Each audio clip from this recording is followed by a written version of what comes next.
Finally, to your retreat. I'm very excited that you are having this retreat. I missed a chunk of the sermon, but I want to believe, for me, for my own government, we're starting our own retreat on Monday. Monday, Tuesday, we'll be at a retreat.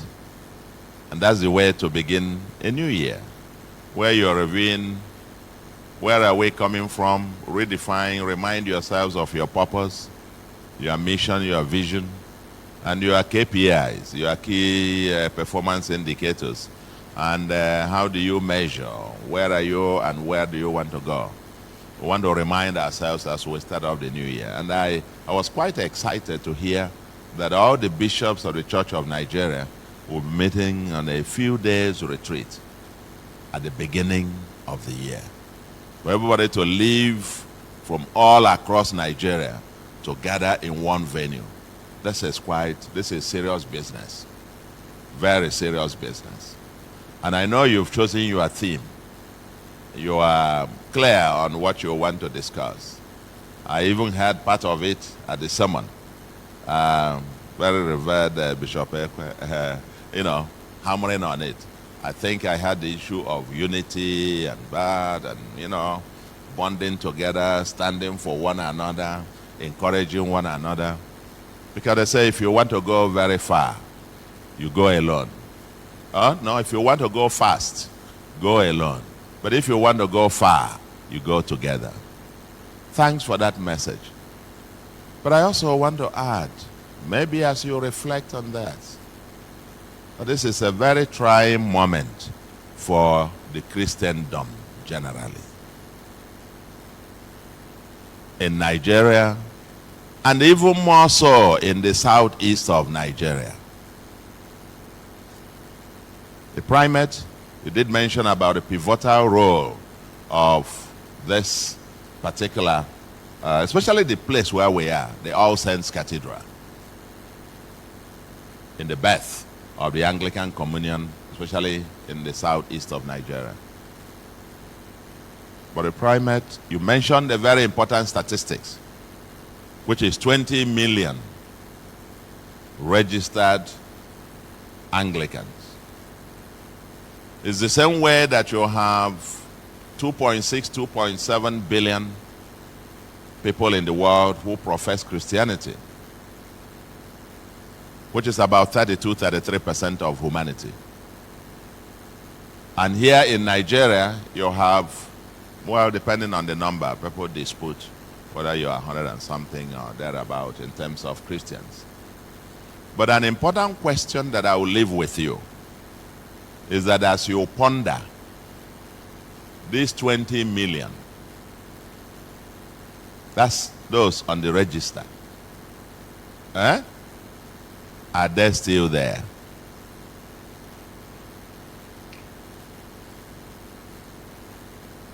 It might sound a rhetorical question, isn't it? 20 million on the register, how many are there? And in the southeast, this question is even much, much more pertinent. Because in the southeast particularly, the fastest growing religion today is idolatry. It's on the upsurge, massive ascendancy, and those populating it are the Christians, the Emmanuel, Christian, so even some of them answer Christian, but he's carrying his shrine, and so on. All over the bushes and forests, wherever these chaps are, the first thing they do is to have a massive shrine.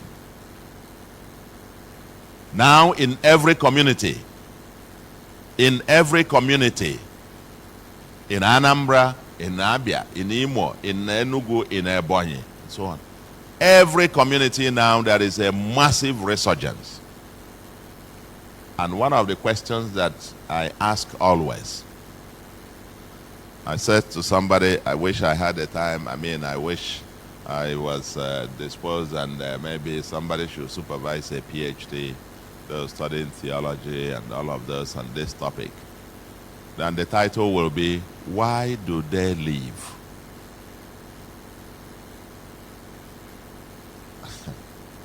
I don't know if I'm communicating.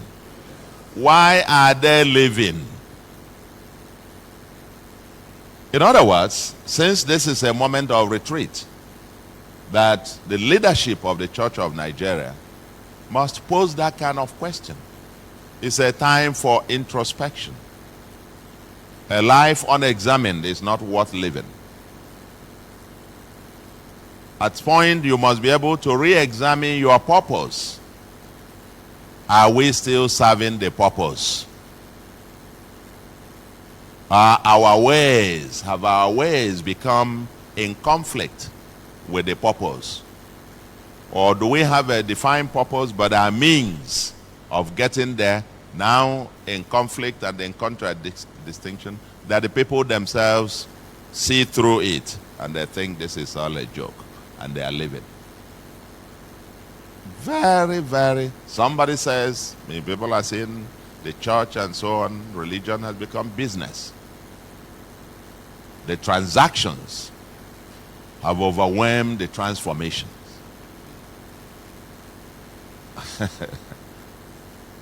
Does the church still engage in evangelization? And so now in my own government, we'll be dealing with KPIs for each MDA, the ministries, departments, and agencies. What are the key performance indicators that the leadership of the church provides for the ministers of the church? In each parish, what are the KPIs? Is it the number of brick and mortar projects that are built? Or is it in terms of how many members who actually are on the register are still with you? How many persons who are non-Christians have been converted over the previous 1 year? Can we have it in the register as part of the KPIs for each parish? How many have left? Because, Your Grace, there is something dangerous that is upon us.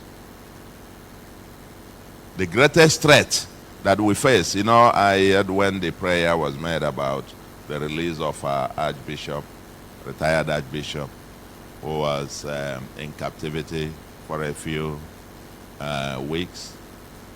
In 2009, my 78-year-old father was kidnapped. After dinner, I went to his house in the village here.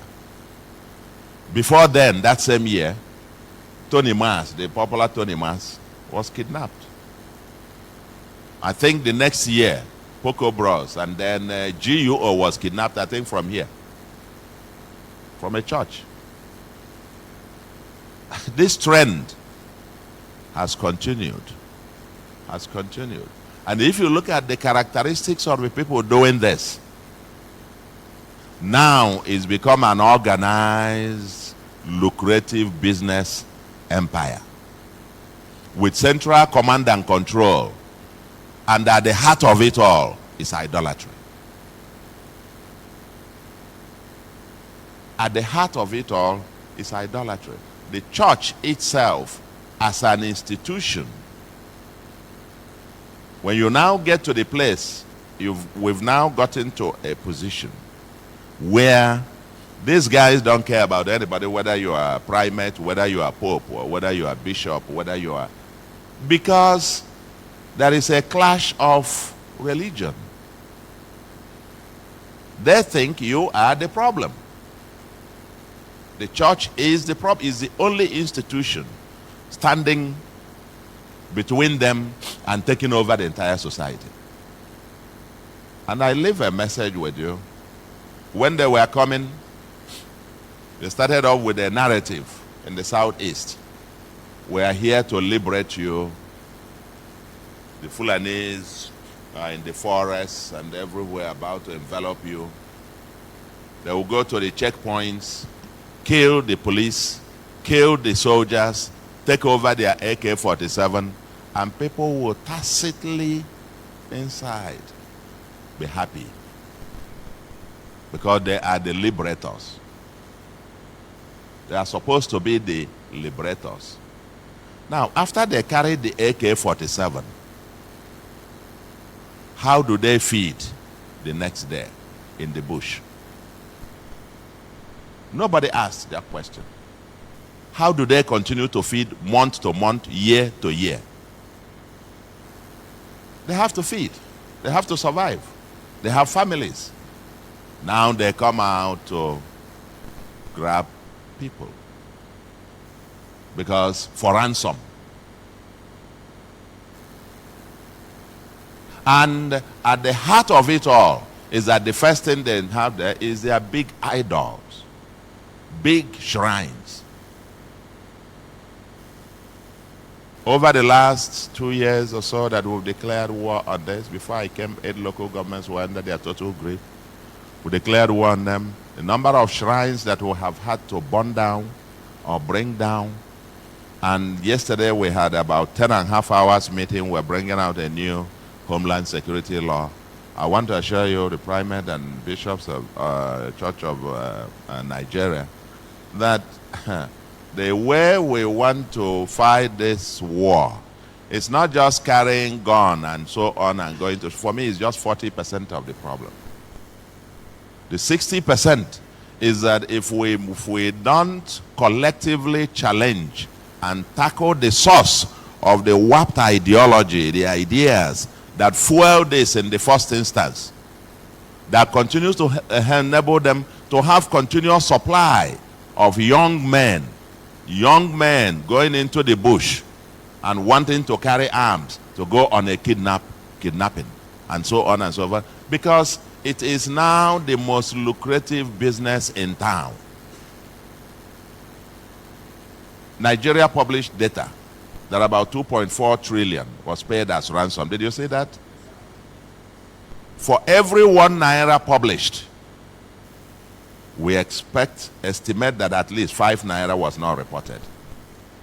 So if you multiply that by 5, you'll be getting more than at least more than 10 trillion. Even oil block is not as lucrative. But there is something also fueling it. And this is where the church also comes in. When I ask why do they leave? The lucrative criminality, but also we now have a society where we celebrate something for nothing. Where even in Christianity, we now preach that you can have a crown without a cross. We tell people that you can have wealth without work. That God is a money doubler. Only pay your tithe and then you go and close yourself with blanket. God will quadruple it in 10 times. We're no longer telling people about responsible Christianity. No, it is the hard one. If we tell them no cross, no crown, then you will not be the popular priest. It's when you tell them, a young apprentice, you will become a billionaire by the end of it. Say, yeah, I claim it. How? How? So the message, I'm just saying this because we are coming from various, and in fact, part of where we are going to head to, all these roadside pastors and churches and so on, preaching all of these things and trying to, have people with this warped theology and Christianity and so on. This one and the other one. It's just the youths. 9 a.m. people are in the beer parlors drinking beer. But they expect to build a skyscraper tomorrow. How? We want to hold people accountable. If you got wealth, people are displaying all manner of obscene wealth. And nobody asks again, what do you do for a living? A society where you no longer ask people, what do you do for a living? It's a society that has no future. But again, what I said to you as the leaders of the church I wish I am not governor. I would have taken this almost like as a personal crusade. You know, because as you point one finger, you look back and you see the others pointing at you. I said, in about 2012, I addressed the Catholic Bishops' Conference. And I did make a suggestion. And everybody laughed. I said, you know, in the Catholic Church, we have this prayer against bribery and corruption. We pray it almost every alternate Sunday. The other one is prayer against for Nigeria in distress. I said, okay, now you have got the third liturgy. And this applies to all our Christian denominations. We used to have 4 parts of a mass. It's introductory rite, liturgy of the word, liturgy of the Eucharist, and then concluding rites. Those are the 4 parts. I said, you now have the third liturgy, liturgy of fundraising. Okay? Now, and that becomes the main part of most services. The part where we talk about money. And I said, can we be the church that then says, okay, we'll pray against bribery and corruption. Then an officer, a government official, whose total monthly salary is not more than 200,000, comes to the church and makes a donation of 2 million. Or he shows up in church, whoever is presiding announces, now that we have this one has come, it means our problems are over. That was the day they are going to do special fundraising. And he comes and pledges 2 million. I will say, kneel down for special prayers. How is he going to get the 2 million? That's where it starts. And I did make a proposal. I then said, can we then lead by saying, okay, let's make a rule. If you are in public office, we're not going to accept any donation from you until you leave office. And 5 years after you've left office, everybody laughed. More like, how now? It sounds like a joke, but go to think about it. Today, during this season in the Southeast, bazaar all over the place. Who are the chairmen of the bazaars? This one has come down. So IK Malaysia. Peter of South. This one. What do they do? Even the ministers of God do not ask. In my part of the world, we have a proverb that he who partakes of the proceeds of theft is also a thief. But we can no longer pretend and be saying, no, we don't know, we don't care. No, the society must care. Because this is at the foundation of the criminality that is ongoing. We celebrate wealth without work. And if the church continues to celebrate this, a society gets what it celebrates. And therefore, I'm only just throwing up something, Your Grace, that at your retreat. Because this thing, I feel so passionate about it. We're going out where we are going after all this Okite and Akwa Okoko and Ezenwanye and all of those. It's everywhere now. Just come, we'll give you this, you'll get money. We're not teaching people to work. How much do we do that? We launched asking people farm to feed. There was a time Nigeria was, they said they were having a hunger protest, that we're hungry. And we said, no, we can't. We must teach our people. We met with our youth and launched farm to feed.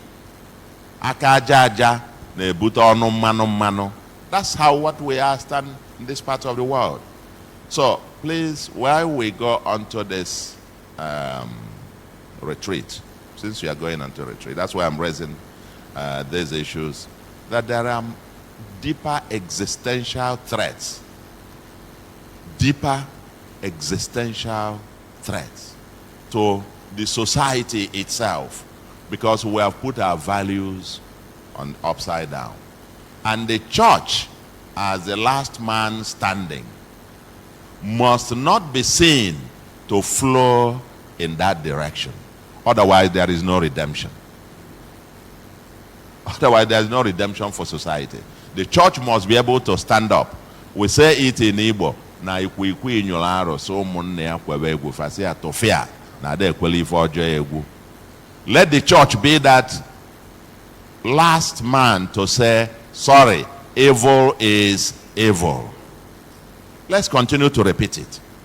Let's continue to repeat it, because that's the only way we can rescue the future. And I want to leave you with this. I appreciate you very deeply. Always a pleasure. I know when I say the primate and Mama Nigeria, always, the only thing they need to be telling us, today we hosted Adazie Chief Emeka Anyaoku, who went on a tour of some of major projects with him, and I told him my only prayer, my fervent prayer, is that when I grow up, I like to be like him. Because at 92, by 18th of this month, you won't believe it, you know, but still jumping up and down, climbing the stairs, and running all over the place, and so on. And whenever I see the primate, is one of the few persons I know who are aging backwards. They're aging backwards. Whenever you see him, he's looking like he just went on, I don't know how to call it, but whatever you do, you primate, apart from preaching the gospel, you must also be preaching to us how to look like you. Always, always in this healthy manner. So I want to say, big welcome to our bishops. Please, the little accommodation, I think I lent it, the earlier place we arranged wasn't comfortable, but we'll move to another place. Wherever that is, I think we'll take care of